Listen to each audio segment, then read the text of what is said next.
I started the Real Mental podcast because it bugs me when film and TV miss the mark about how mental health gets portrayed. Real Mental is a podcast where a film-loving psychiatrist, that's me, talks to directors, writers, actors, and critics to help people figure out their life by getting to the truth about mental health in the movies. Welcome, Brian Eggert, to the Real Mental podcast again. Thanks for having me back. Yeah, well, we had such a fun conversation the last time talking about The Room Next Door. I thought it would be fun to talk about a film that maybe we agreed upon a little bit more. Absolutely, yeah. So why don't you start by telling the listeners a little bit about yourself again, who you are, what you do, and then we'll jump right into discussing the movie Hard Truths. Sure. I'm Brian Eggert, film critic and founder of Deep Focus Review. I've been writing movie reviews since 2007, reviewing a lot of new releases. My work is kind of meeting at the intersection of like a normal movie review and critical analysis. And additionally, I write, essays and appreciations of older movies I love, everything from, silent films to, what I consider modern classics. For instance, most recently I've working on an essay about Pedro Almodovar's All About My Mother. So halfway inspired by our conversation about The Room Next Door. So yeah, that's me in a nutshell.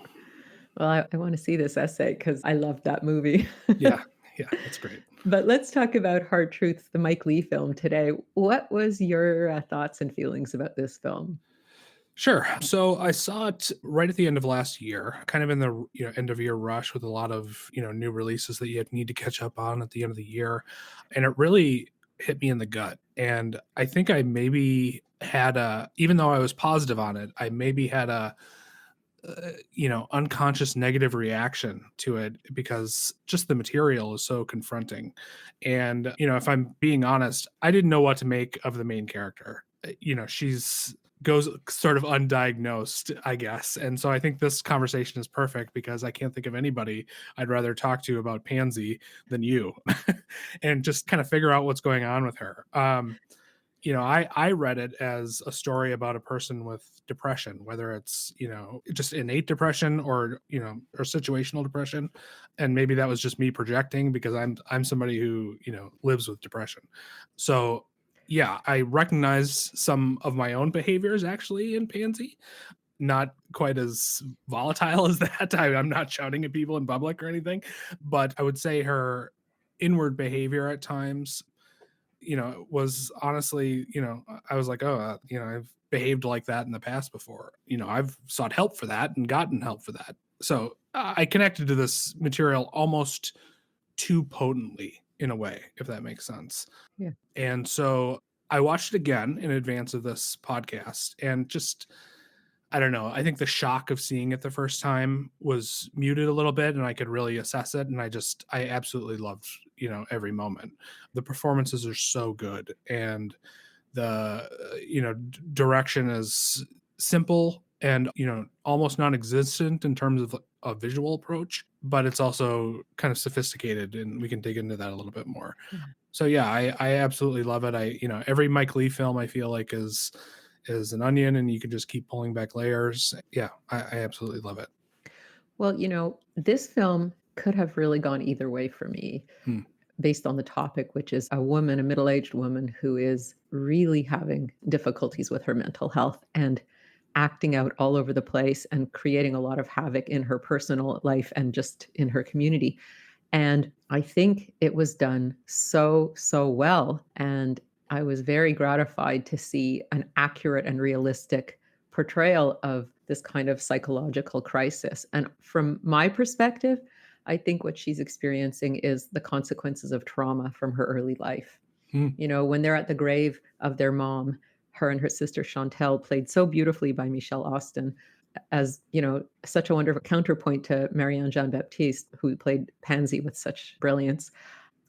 They were talking about the mom and how Pansy had to take care of her sister and really be the mother, and the father had abandoned them. And it feels like there was even more to it than that, but it feels like what they were doing was giving us some hints that there was some childhood trauma and that Pansy really bore the brunt of it, and she never dealt with it. She never processed it. She never got any kind of help whatsoever for it.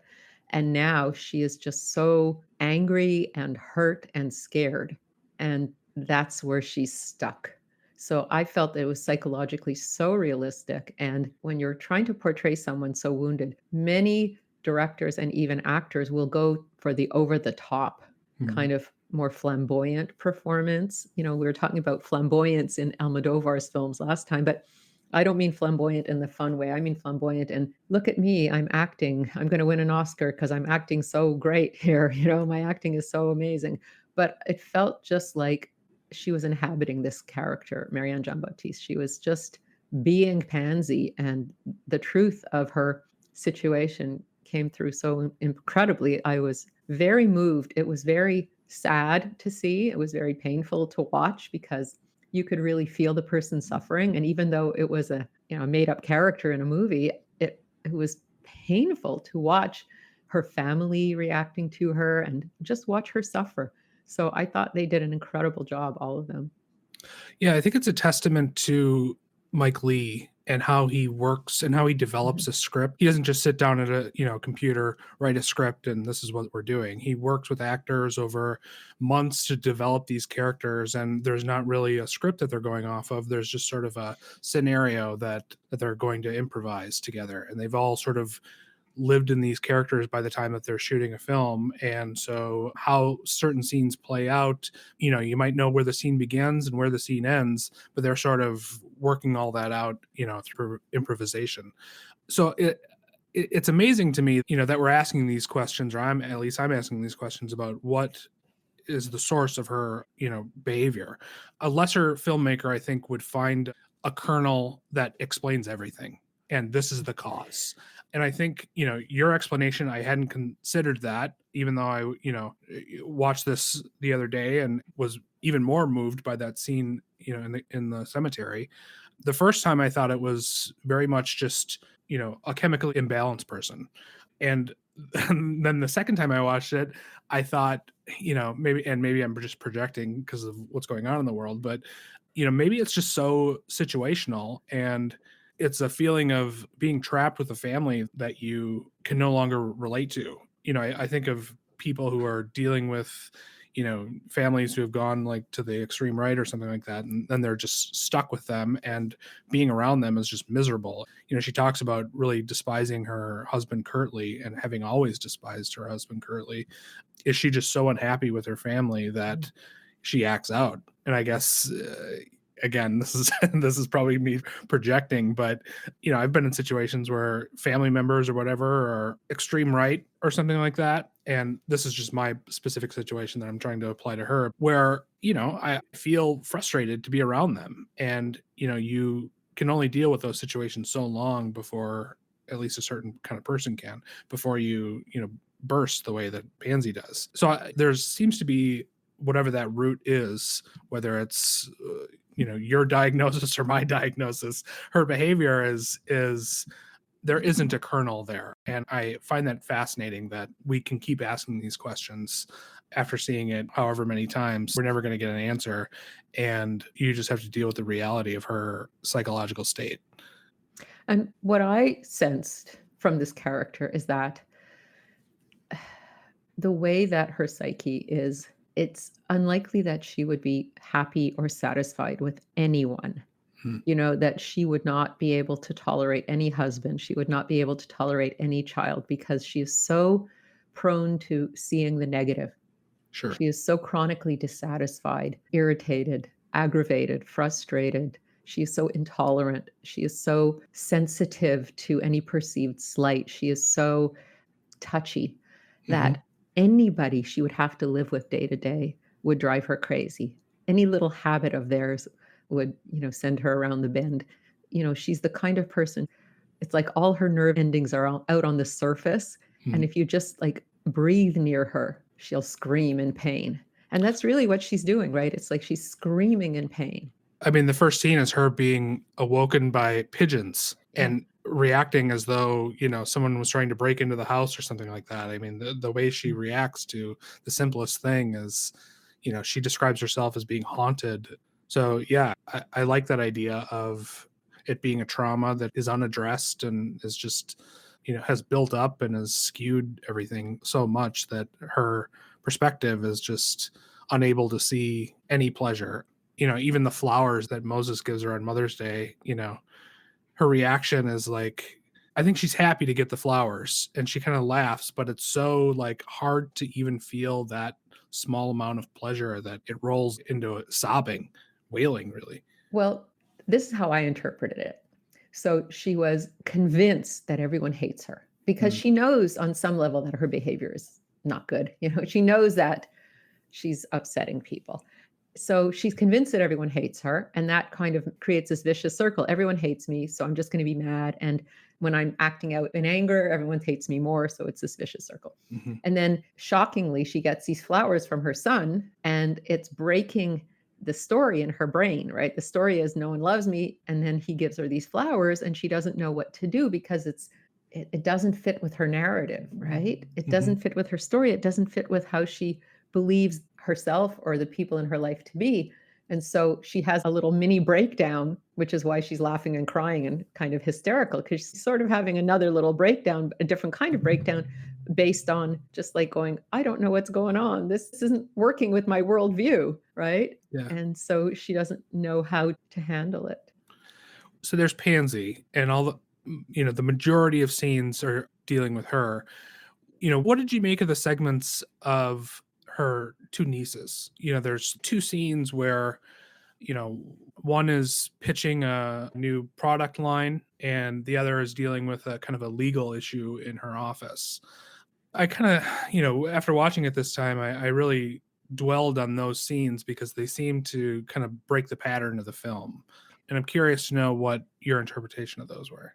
Okay, well, I may be completely wrong, but I felt that both of them were examples of racism that Mm, these young women were experiencing. And, this was a Black family in England. And the young women who were, in modern day, starting their careers were both experiencing, quite significant racism. And sure. it's kind of veiled racism, right? But it felt pretty, in your face as well. And so it made me reflect to what Pansy might have experienced in her day. She's the mother's generation and even, older. So how would she have experienced that? And so I'm thinking that maybe they're showing something through these girls' experiences, these young women, what Pansy might have experienced and how that might have contributed to her trauma, right? Having to take care of her sister, abandoned by her father, not appreciated, not supported by her mother, and probably experiencing the same kind of racism, but more so back in the day than her Mhm. nieces are now experiencing. And here it is, you see. So I think that was what maybe they were doing. But again, it's hard to know, but that's how it felt to me. Yeah, yeah. Another trauma. I definitely got that for the pitch. I think it was a perfume pitch. The legal issue for me seemed like a counterpart to that. Like, there was the person who just talked about being disappointed in the pitch and then gave sort of a, half-hearted compliment at the end of that. And that just seemed like, first of all, her dislike of the pitch was very harsh, like unnecessarily harsh.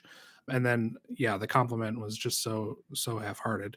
And then you go to the other daughter, and there was just a legal snafu. That was not her fault. And it seems her boss or colleague is another person of color. I didn't see the racism in that. I don't know. It seemed like she was more like giving positive and encouraging feedback and just saying it's not your issue. There was just an error. I didn't see it that way. I saw it as a little bit gaslighting too, like they Oh, both really? of those scenes felt like gaslighting to me. Yeah. And maybe that's the point that they were both gaslighting. Like the boss who's listening to the pitch is like shredding her and then going, good job, Mm, at the end, which is gaslighting. And then the young woman who is talking to the other niece is saying, well, we should have done this, but you should do this. And we should have done this, but you should do this. So it's like, it was very confusing. mm, And if you saw the young woman at the end of that interaction, she sighs and she looks like very upset and frustrated. And, she kind of goes, like she's just been through something. And it felt like both of these were gaslighting. And, just because they're two people of color doesn't mean there can't be racism either. sure. We Yeah. all know Yeah. that everyone can have their own internalized racism about themselves and about people who are similar to them. But definitely those scenes felt like there was gaslighting. But I think both of those scenes were kind of scenes of young Black women being traumatized and Sure. I think they were like stand-ins for Pansy in that sense of, what she might have gone through, the kinds of traumas she might have gone through as she was growing up that might have contributed to her present state. But I wanted to also talk about their mother, Mm, Chantal, played by Michelle Austen, because I thought her character was such an amazing counterpoint to her sister. And, when we're dealing with trauma in the real world, people have very different reactions. Some people become extremely kind and almost people pleasers. And it feels like that's where Chantal's choices went. Right? She went in that direction of being extra nice, extra helpful, extra even positive. And she obviously was beloved by her daughters, and they had a very good family situation, although a single mother. So maybe her trauma contributed to not being able to have a good relationship with a man. But she was such a loving person. And even Pansy, of all the people in the world, she's the one person that Pansy didn't push away mm.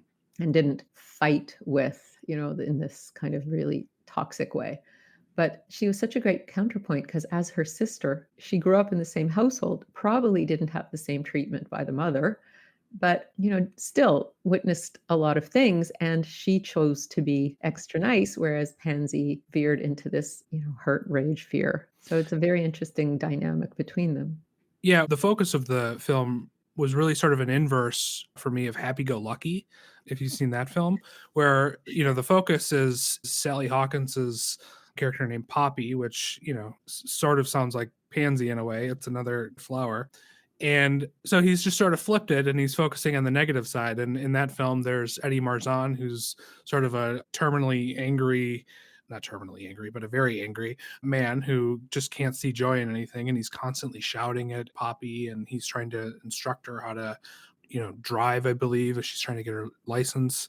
And she sees only joy in everything. Mhm. And so, Chantel reminded me of her a lot. She seemed to kind of be open-hearted and empathetic and easy to laugh just as her daughters are, and their energy and their scenes together, Chantel and her daughters, are so fun and just like put a smile on my face. Even though they're dealing with negativity in their lives, they're just handling it better than Poppy, and I'm not sure if that's You mean I Pansy, then Pansy. Pansy, I'm sorry. Yes. So, yeah, I think the relationship between these two films is interesting, and I think it would make a great double feature actually, to kind of look at how Lee is interested in worldviews. And extremes of emotion, Mm, or ways of dealing with the world, or ways of dealing with our feelings. And yeah, I love the dynamic between the sisters because Chantel didn't understand what her sister Pansy was going through. She couldn't understand why she was so angry and so disturbed, but she still loved her and accepted her and wanted the best for her and wanted her to be part of the family. And Pansy kept, pushing everyone away and insulting everyone. She couldn't help but do that. And it was a very interesting, and sad dynamic because here's someone who really cares about you. And also her son cares about her and her husband cared about her until she really, I think, finally, made it impossible for him to want to. There were people who wanted the best for her and she just kept refusing help. There's a term in psychiatry called the help refusing complainer. mm, People who complain bitterly about their lot in life, but when someone comes along and says, "Here, let me help you," they go, "No, no, I can't because," and they make all sorts of excuses why they can't receive this help that you want to give them. It's the sure. wrong kind of help. You're the wrong person to help them. For whatever reason, they make an excuse why they can't receive it. And so they just stay stuck where they are. Yeah, I mean, she talks about her, physical ailments and, she can't do this and that because she's sick, she's got migraines, she's got stomach issues. And all of that, may be true, whether it's psychosomatic or just, maybe there's a different problem that she's having. But yeah, she's full of excuses. So that's interesting. Yeah, this is such a fascinating film for that because, as I mentioned before, there's no solution and you just want to, it compels you to really understand her and to try to understand her and to give you sympathy for her. And Another film might leave you with a bad taste in your mouth and make you feel like I need to get away from this person. And however unpleasant her behavior may be, it's strange in a way that you're so drawn in by her. And it's abrasive at first, especially, the first half of the film is very abrasive when you're kind of dealing with her episodes out in the world, going to the doctor, going to the dentist, furniture shopping, and just, these reactions that she has with people are awful. And yet, you're very interested in her as a human being, I think. And, through maybe Chantel and her daughters, you kind of yearn to understand her. And that door is kind of open, I think, still at the end to try to understand her. And I think that's just the genius of Mike Leigh, to make you interested in characters who are, you know, Marginal. yeah, yeah, or sometimes deeply unpleasant. We talked, I think, in the room next door about Mike Leigh's film Naked, and how just unpleasant a character David Thewlis is in that, but yet we want to watch this character and see what he's about. And Yeah. it's few filmmakers, I think, can do that so well. You're absolutely right, and that's such a great point you make, and I hadn't thought about it, but really, it's true. When I finished watching the film, I didn't feel like, "Oh gosh, that was toxic," or, "Oh, I wish I hadn't spent my time with that person." I actually had a tremendous amount of compassion for Pansy, and I think that is definitely due to Mike Leigh, but I also think it's due to Marianne Jean-Baptiste, who Mhm. who really, I think, as she embodied Pansy, she had a lot of compassion for the character, and as, horrible as she behaved, I think Marianne Jean-Baptiste was really able to also infuse her with a lot of humanity and a lot of pathos, and so you could identify with her, Mhm. you could feel bad for her prison that she's really put herself into. The choices that she's made have really wrecked her life. She has a husband and a son who could love her, and instead of drawing on their support, she's alienating herself from them. She has a sister and two nieces who, again, would love and support her, and she's pushing them away. Her doctor, she insults. Her dentist, she attacks, verbally. Like all the people who could help, she pushes away, and you just feel bad for her, right? So you don't hate her in the end. You don't say, oh, serves her right. Like you don't feel that way. And I think that's incredible filmmaking.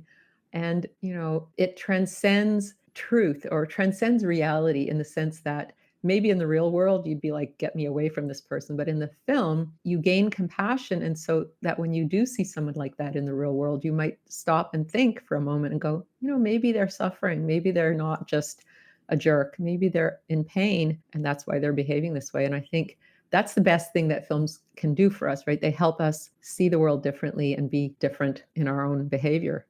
I think a film like this, or any kind of Mike Leigh film that focuses on a very negative person, and there are a lot of them, going back to his early television work and filmed plays on the BBC and stuff. I think it's almost like a test of a viewer, of a moviegoer or movie watcher, who, if you're able to empathize with some of his characters, I think you're well equipped for life in a way, and dealing with people in a way. I think there are certain, and I've talked to other people about certain Mike Leigh films, and there are certain people who just, watching a Mike Leigh film is the worst for them, because his characters can be unpleasant, and he does not offer solutions and does not offer catharsis at all. Occasionally, maybe he might, but not on the regular. And so I don't know. I feel like his art, as you said, is just a way to, it's an avenue to empathy in everyday life, which is not something you can say about a lot of filmmakers. And now, let's pause for a quick word about my other podcast. I'm Dr. Marcia Sirota. We all need to be inspired and uplifted these days. We need a good laugh, and we need to be moved. In the Ruthless Compassion podcast, I speak with a wonderfully diverse group of people. They've overcome daunting obstacles, and they're making unique, exciting contributions to our communities and to our world. The Ruthless Compassion podcast has created more than 175 episodes over the past several years. Why not have a listen to it today?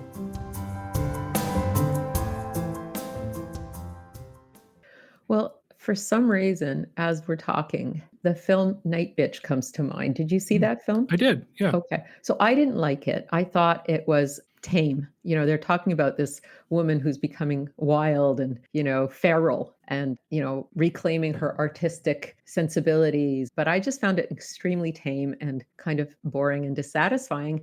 And I really felt like the filmmakers pulled their punches. You know, they were supposed to talk about female wildness, and it was not a wild film in my mind.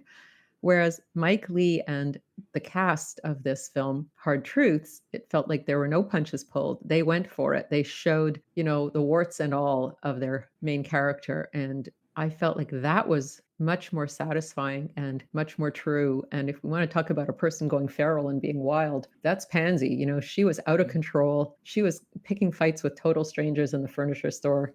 You know, she was insulting her doctor. She was insulting her dentist to the point that the dentist said, "Okay, well, I'm done with your examination. Like, you know, too bad you have a toothache. You know, I'm done."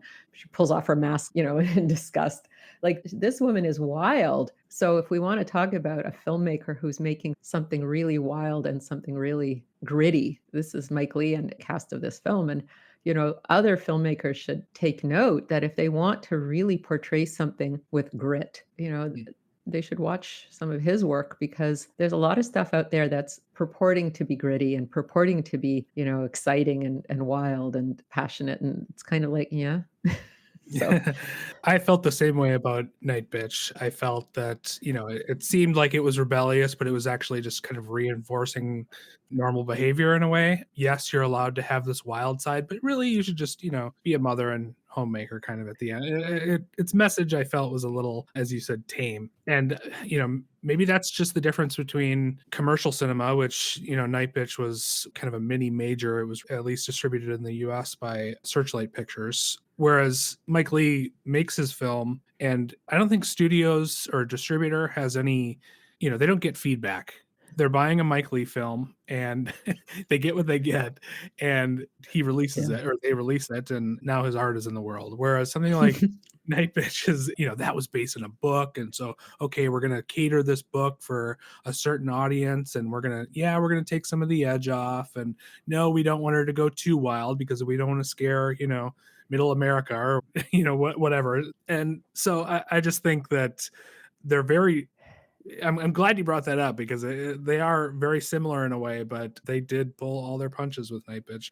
I think I even made some of those same comments in my review at the time because it was just, there was nothing to it. And you always feel like with a Mike Leigh film that there's no filter. He hasn't pulled any punches. But he's not trying to be sensational. He's Mm, not trying to, you know, manipulate your emotions like some filmmakers do. You know, so it's either like the tameness I see a lot or it's the sensationalism that I see. It's like, you know, let's give more blood, let's give more gore, let's give more, you know, thrills and chills and spills. You know, it's like, okay, but that's not honest filmmaking and it's not actually evoking any authentic emotion. Whereas with Mike Leigh's film Hard Truths, I felt like he wasn't going for the sensational. He was just going for something real and something authentic, something very human. And of course, he was portraying suffering. So it was hard to watch. You know, I found it hard to watch. I'm a psychiatrist and I watch people suffer, you know, in my day-to-day life, in my day-to-day work. So I am well acquainted with suffering, but it was still very hard because it was very concentrated, it was very intense, and it was, you know, several days in the life of a person really, really suffering. So it was hard to see. And I think that it might be a hard film for people to see, but I also think it's a really good film for people to see because it is so honest. And if you want to understand mental illness, if you want to understand a certain kind of suffering, the suffering that leads to that kind of hurt and rage and the kind of suffering that leads to defensiveness and touchiness and prickliness and, you know, attack first, you know, before maybe you're going to get attacked, you know, that I'm expecting that you're going to hurt me, so I'm going to hurt you first, right? mhm. If you want to see that kind of character portrayed so beautifully, so authentically, this is the film to watch. And if you want to gain compassion about human beings and even about yourself and your own, you know, imperfect parts, I think it's an amazing film. And maybe you need to see it a couple of times. The first to get over the shock, because it is hard truths. And then the second to kind of sit with it and kind of go, this is really interesting. You know, maybe it's a little corny to dwell so much on the title, but it's a really apt title.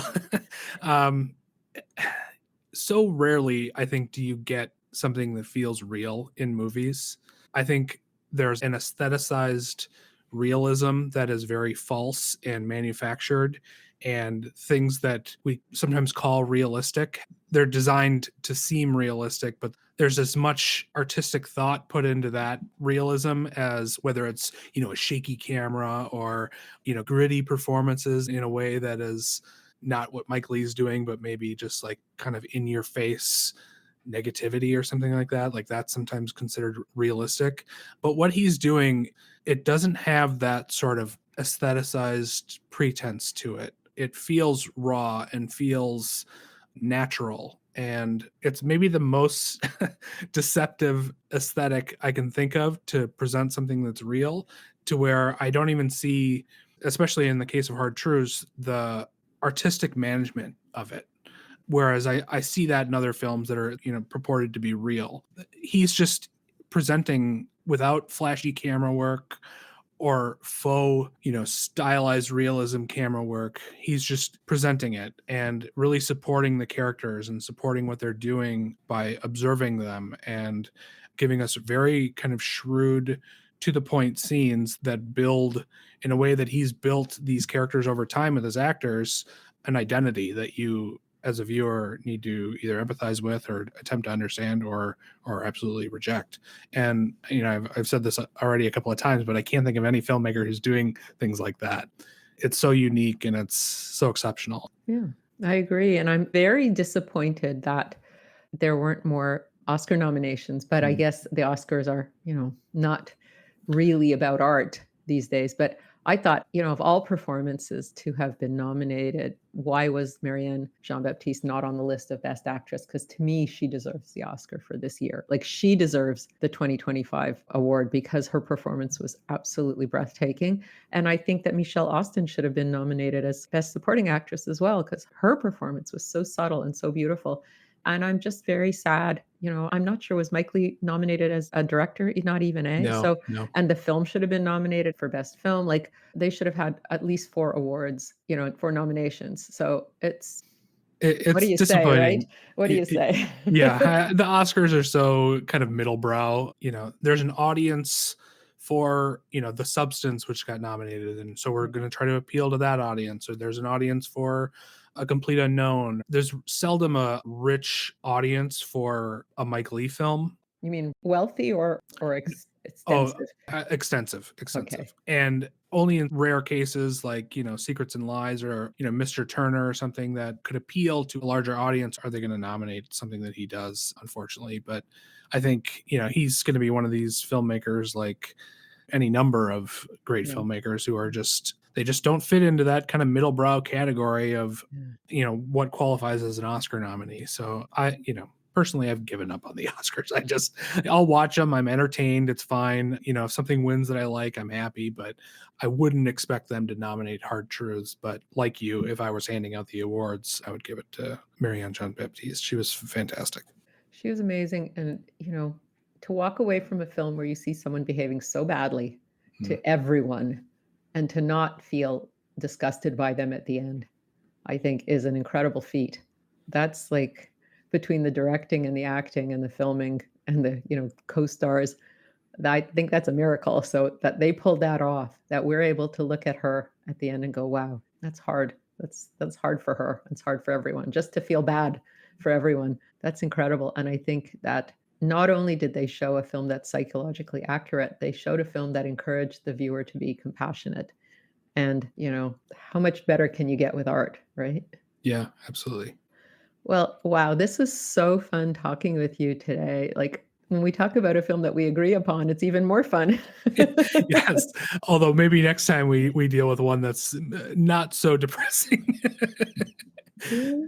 Although, well, yeah, I mean, there is a lot of value in these films. I mean, these are, at least with The Room Next Door, I really love that one and this one. But they are, challenging films, and I guess I take back what I said, because I don't want to talk about some milquetoast movie with you. I want to talk about movies that kind of eviscerate me. So this definitely fits the bill. Well, that's good. Okay, I'll keep that in mind for next time, Brian. Okay. Well, thank you again, Brian Eggert, for coming on the Real Mental podcast. As usual, it's a pleasure talking with you. Thanks for having me. This is Dr. Marcia Sirota.